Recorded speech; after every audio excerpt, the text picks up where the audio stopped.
لله رب العالمين والصلاة والسلام على سيد المرسلين وآل كل والصحابة أجمعين أما بعد فعن أبي نضرة رضي الله عنه أن رجلا من أصحاب النبي صلى الله عليه وسلم يقال له أبو عبد الله دخل عليه أصحابه يعودونه وهو يبكي فقالوا له ما يبكيك ألم يقل لك رسول الله صلى الله عليه وسلم خذ من شاربك ثم أقره حتى تلقاني قال بلى ولكن سمعت رسول الله صلى الله عليه وسلم يقول إن الله قبض بيمينه قبضة وأخرى باليد الأخرى وقال هذه لهذه وهذه لهذه ولا أبالي ولا أدري في أي القبضتين أنا رواه الإمام أحمد. ബഹുമാനമുള്ള മുഅ്മിനീങ്ങളെ, സഹോദരന്മാരെ,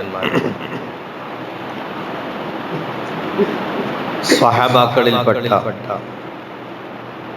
ആളുകൾക്കിടയിലുണ്ടായിട്ടുള്ള ഒരു സംഭാഷണവും ആ സംഭാഷണത്തിന് ഹേതുകമായിട്ടുള്ള തിരുനബി വചനവും അതാണ് ഇന്ന് നിങ്ങളെ കേൾപ്പിച്ചിട്ടുള്ളത്. അബൂ നദറത്ത് എന്നവര് പറയാണ്, തിരുദൂതരുടെ സ്വഹാബികളിൽ ഒരാൾ അബൂ അബ്ദുള്ള എന്നയാൾ രോഗം പിടിപെട്ട് കിടപ്പിലാണ്. അദ്ദേഹത്തെ കാണാൻ കൂട്ടുകാരാകുന്ന ആളുകൾ വന്നു. മറ്റ് സ്വഹാബിമാർ അദ്ദേഹത്തെ രോഗം കാണാൻ വേണ്ടി വന്നു. നോക്കുമ്പോ വഹുവ യബ്കി, ഈ അബൂ അബ്ദുല്ല എന്ന് പറയുന്ന സുഖമില്ലാത്ത ആള് കരഞ്ഞോടി. സ്വാഭാവികമായിട്ടും അസുഖം കുറച്ച് കടുപ്പാണ്, പ്രതീക്ഷ കുറവാണ് എന്നൊക്കെ റിസൾട്ട് കിട്ടുമ്പോൾ ചില ആളുകളൊക്കെ കരയും.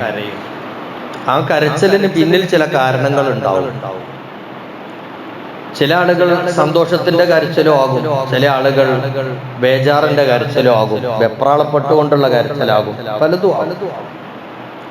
തിരുനബിയുടെ കൂടെ നടന്നൊരു സ്വഹാബി അസുഖബാധിതനായി കിടക്കവേ കരയുന്നെങ്കിൽ ആ കരച്ചിലിന്റെ പിന്നിലും കാരണം ഉണ്ടാവും. കൂട്ടുകാരായ ആളുകൾ ചോദിച്ച്, മാ യുബുക്കി, നിങ്ങൾ എന്തിനാ കരയുന്നത്? സൂക്കടൊക്കെ എല്ലാവർക്കും വരുന്നതല്ലേ, മരണം എല്ലാവർക്കും ഉറപ്പല്ലേ, പിന്നെ ഇപ്പൊ ഇത് കരയണെന്തിനാ? മാ യുബുക്കി അലം യഖുൽ ലക റസൂലുള്ളാഹി സ്വല്ലല്ലാഹു അലൈഹി വസല്ലം, നിങ്ങൾക്ക് കരയാനുള്ള കാരണങ്ങളൊന്നും ഞങ്ങൾ കാണുന്നില്ല, അതേ സമയത്ത് സന്തോഷിക്കാനുള്ള വക ഉണ്ട് താനും. അലം യഖുൽ ലക റസൂലുള്ള, തിരുദൂതർ അങ്ങയോട് പറഞ്ഞിട്ടില്ലേ ഒരിക്കൽ, ഖുദ് മിൻ ശാരിബിക തുമ്മ അഖിറഹു ഹത്താ തൽഖാനി, നിങ്ങൾ മീശ വെട്ടി ചെറുതാക്കണം, എന്നിട്ട് ആ മീശ വെട്ടുന്ന കാര്യത്തിൽ നിങ്ങൾ ശ്രദ്ധിച്ചുകൊണ്ട് അതേ സംസ്കാരം നിങ്ങൾ തുടരണം. ഹത്താ തൽഖാനി, എന്നെ നീ കാണും വരെ നീ ഈ സ്വഭാവം പുലർത്തിക്കൊണ്ടിരിക്കണം എന്ന് തിരുദൂതർ പറഞ്ഞിട്ടില്ലേ? പിന്നെന്തിനാ നിങ്ങളെ കാര്യം? ഖാല ബല, അബൂ അബ്ദുള്ള പറഞ്ഞു, ശരിയാണ്, തിരുദൂതർ എന്നോട് അങ്ങനെ പറഞ്ഞിട്ടുണ്ട്. പക്ഷേ വലാകിൻ സമിഅ്തു റസൂലുള്ളാഹി സ്വല്ലല്ലാഹു അലൈഹി വസല്ലം യഖൂൽ, ഞാൻ ഒരിക്കൽ തിരുദൂതർ പറയുന്നത് കേട്ടിട്ടുണ്ട്. ആ കേട്ട വാക്യമാണ് എന്നെ കരയിപ്പിച്ചത് എന്ന് ചുരുക്കം. എന്താണത്? ഇന്നല്ലാഹ ഖബല ബിയമീനിഹി ഖബലതൻ വഉഖറാ ബിൽയദിൽ ഉഖറാ, അല്ലാഹു ഒരിക്കൽ രണ്ട് പിടി ഇങ്ങോട്ട് പിടിച്ചു, എന്നിട്ട് വഖാല ഹാദിഹി ലിഹാദിഹി വഹാദിഹി ലിഹാദിഹി, ഒരു പിടി ഇങ്ങോട്ട് പിടിച്ചിട്ട് അള്ളാന്റെ പടപ്പുകളെ കൂട്ടത്തിൽ നിന്ന് ഒരു പിടി ഇങ്ങോട്ട് പിടിച്ചിട്ട് പറഞ്ഞു ഇത് ഇതിനുള്ളത് എന്ന് പറഞ്ഞു. രണ്ടാമത് ഒരു പിടിയും കൂടി പിടിച്ചിട്ട് പറഞ്ഞു ഇത് ഇതിനുള്ളത് എന്ന് വെച്ചാൽ ഇത് സ്വർഗത്തിലേക്കുള്ളത്, ഇത് നരകത്തിനുള്ളത്.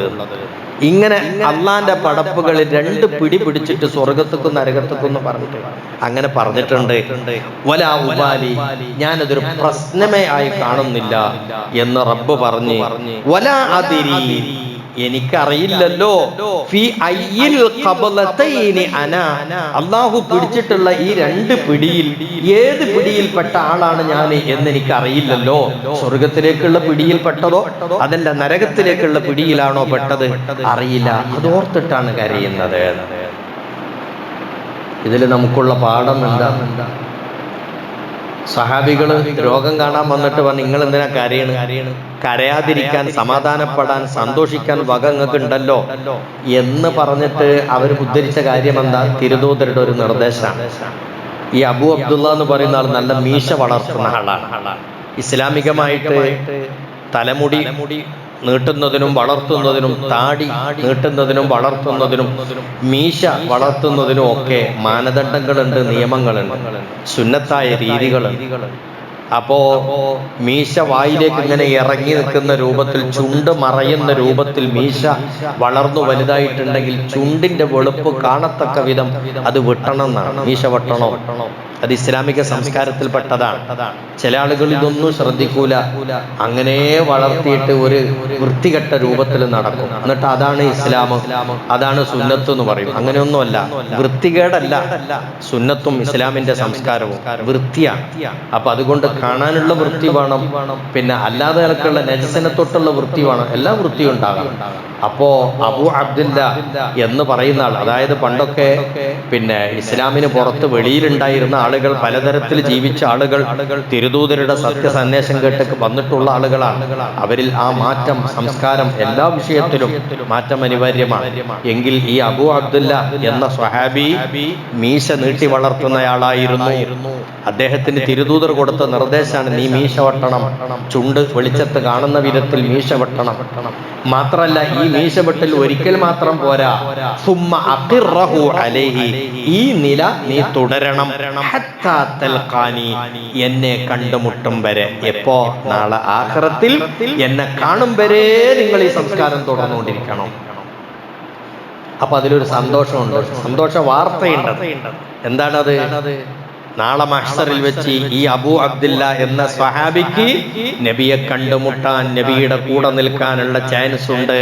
അഥവാ തിരുദൂതരുടെ മുമ്പിൽ, തിരുദൂതരുടെ കാണാനും തിരുദൂതരുടെ അരികിൽ നിൽക്കാനും ഒരു വിശ്വാസിക്ക് ഭാഗ്യം കിട്ടുക എന്ന് പറഞ്ഞാൽ അയാളുടെ പരലോകം വിജയപ്രദമാണ് എന്നാണ് അതിന്റെ അർത്ഥം. അപ്പൊ അബൂ അബ്ദുല്ലയോട് തിരുനബി എന്താ പറഞ്ഞത്? എന്നെ കണ്ടുമുട്ടും വരെ നീ ഈ സ്വഭാവവും സംസ്കാരം നിലനിർത്തണോ?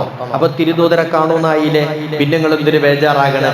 മഹ്ശറിൽ വെച്ച് തിരുദൂതരെ കണ്ടുമുട്ടി കൂടെ നടക്കുകയാണെങ്കിൽ ബേജാറൊന്നുമില്ലല്ലോ. അപ്പൊ നിങ്ങൾക്ക് കരയേണ്ട ആവശ്യം എന്തുണ്ട്?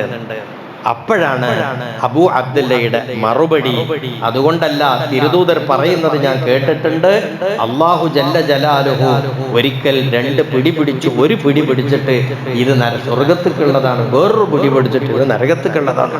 ഞാൻ ഏത് പിടിയിൽപ്പെട്ടതാണെന്ന് എനിക്കറിയില്ല, അതിലേതെങ്കിലും ഒന്നിലായിരിക്കുമല്ലോ ഞാൻ. സ്വർഗത്തിലേക്കുള്ളത് ആയി കിട്ടിയാലായി, അതാർക്കും ഉറപ്പുണ്ട്? നമുക്ക് ഉറപ്പില്ലല്ലോ. അപ്പൊ അതുകൊണ്ടൊരു വിശ്വാസിയെ സംബന്ധിച്ചിടത്തോളം പ്രതീക്ഷകൾ ഉണ്ടാകാം, പക്ഷെ ആ പ്രതീക്ഷയിൽ മതിമറന്ന് നമ്മൾ അങ്ങോട്ട് ജീവിക്കരുത്. പ്രതീക്ഷയ്ക്കൊപ്പരം ഭയം വേണം, പടച്ചവനെ കുറിച്ചിട്ടുള്ള പേടി വേണം. മുഅ്മിൻ അൽ മുഅ്മിനു ബൈനൽ ഖൗഫി വറജാ, ഒരു മുഅ്മിനായ മനുഷ്യന്റെ നിലപാട് വെറും പ്രതീക്ഷയും സന്തോഷവും മാത്രമല്ല, എന്നാൽ വെറും ബേജാറും പേടിയും മാത്രം അതുമല്ല. ബൈനൽ ഖൗഫി വറജാ, പേടിയുടെയും പ്രതീക്ഷയുടെയും നടുവിലാണ് ഒരു സത്യവിശ്വാസിയുടെ നിലപാടുണ്ടാവേണ്ടത് എന്നാണ്. അപ്പൊ അതുകൊണ്ട് തിരുദൂതർ പറഞ്ഞ സന്തോഷമൊക്കെ ഉണ്ട്, അതൊരു പ്രതീക്ഷയാണ്. പക്ഷെ ആ പ്രതീക്ഷ മാത്രം പോരാ, പടച്ചവന്റെ ഭാഗത്ത് രക്ഷപ്പെടൂല്ലേ എന്നുള്ളൊരു പേടി കൂടി നമ്മുടെ മനസ്സിൽ വേണം. അപ്പോഴാണ് നമ്മുടെ ആഖിറം വിജയിക്കുക എന്നാണ് ഈ സ്വഹാബിയുടെ ചരിത്രം നമുക്ക് തരുന്ന പാഠം. നമുക്കും അങ്ങനെ ആവണം. നമ്മൾ നിസ്കരിക്കുന്നുണ്ട്, നമ്മുടെ നോമ്പ് നോൽക്കുന്നുണ്ട്, ഹറാമുകളൊന്നും ചെയ്യുന്നില്ല, അതൊക്കെ നമുക്ക് പ്രതീക്ഷയാണ്, നമ്മുടെ ആഖിറം വിജയിക്കാനുള്ള പ്രതീക്ഷയാണ്. പക്ഷെ അതോടൊപ്പം നമുക്ക് പേടി വേണം, പടച്ചോന്റെ ഏത് പിടുത്തത്തിലാണ് ഞാൻ ഉണ്ടാവുക പടച്ചോനെ. സ്വർഗത്തിലേക്കുള്ള പിടുത്തത്തിലോ നരകത്തിലേക്കുള്ള പിടുത്തത്തിലോ നമുക്കറിയില്ല. ആ ഒരു ഭയം നമുക്കുണ്ടാവണം. ഇത് രണ്ടും ഉണ്ടാവുമ്പോഴാണ് നല്ല സുഹൃതങ്ങൾ ചെയ്യാൻ നമുക്ക് കഴിയുക. ഈ രണ്ട് സ്വഭാവങ്ങളും കൂടി ഉണ്ടാകുമ്പോഴാണ് തിന്മകളിൽ നിന്ന് വിട്ടു നിൽക്കാൻ നമുക്ക് സാധിക്കുക. പേടി ഉണ്ടാവുമ്പോൾ തിന്മയിലേക്ക് പോകൂല, പ്രതീക്ഷ ഉണ്ടാവുമ്പോൾ നന്മ വർദ്ധിക്കും. ഇങ്ങനെയൊക്കെയാണ്. അപ്പൊ നന്മ വർദ്ധിക്കുകയും തിന്മ ഒഴിവാവുകയും ചെയ്തിട്ടുള്ള ഒരു ജീവിതത്തിലേക്ക് വരാൻ, ആ ജീവിതം നമ്മൾ കൈക്കൊള്ളാൻ പര്യാപ്തമായിട്ടുള്ള ഒരു സ്വഭാവമാണ്. പേടി ഉണ്ടാവണം, പ്രതീക്ഷ ഉണ്ടാവണം. അപ്പൊ തിരുദൂതരുടെ സന്ദേശം കൊണ്ട് പ്രതീക്ഷയുണ്ട്, എന്നാൽ പടച്ചവന്റെ കാര്യത്തിൽ എന്താകും എന്നുള്ളത് പേടിയുണ്ട്. ഇത് രണ്ടു കൂടിയിട്ടാണ് അദ്ദേഹത്തിനുണ്ടായിരുന്നത്. അതുകൊണ്ടാണ് അദ്ദേഹം രോഗാവസ്ഥയിൽ കരഞ്ഞുകൊണ്ടിരുന്നത് എന്ന് പഠിപ്പിക്കുമ്പോൾ നമുക്കതിൽ പഠിക്കാനുണ്ട്, പകർത്താനുണ്ട്. അള്ളാഹു നമ്മളെല്ലാവരെയും നല്ലവരാക്കി തരട്ടെ, നല്ല സ്വഭാവക്കാരാക്കി തരട്ടെ. നമ്മുടെ പ്രവൃത്തിയും നമ്മുടെ വിശ്വാസവും നമ്മുടെ കർമ്മവും എല്ലാം അല്ലാഹു തആല നന്നാക്കി ശരിയായ രൂപത്തിൽ നിലനിർത്തി തരട്ടെ. വആഖിറു ദഅ്വാനാ അനിൽ ഹംദുലില്ലാഹി റബ്ബിൽ ആലമീൻ.